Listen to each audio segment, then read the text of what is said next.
Saudi bus ప్రమాదంపై KTR, CM Revanth Reddy దిగ్భ్రాంతి. హైదరాబాద్ యాత్రికులు చనిపోవడం బాధాకరమంటూ వెల్లడి.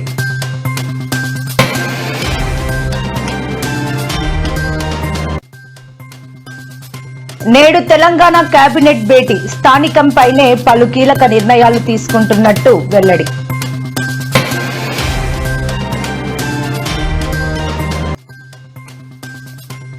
హైదరాబాద్ నగర సిపి సబ్జానార్తో సమావేశమైన సినీ ప్రముఖులు. భేటీలో పాల్గొన్న చిరంజీవి, నాగార్జున, రాజమౌళి, దిల్ రాజు.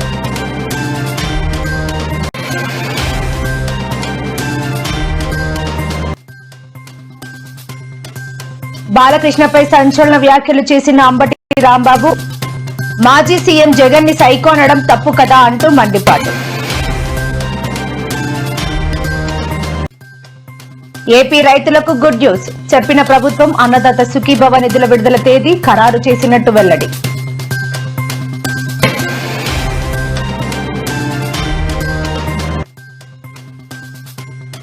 రాజకీయాల్లోకి వంగవీటి రంగా వారసురాలు క్లారిటీ ఇచ్చిన వంగవీటి రంగా కుమార్తె ఆశా కిరణ్.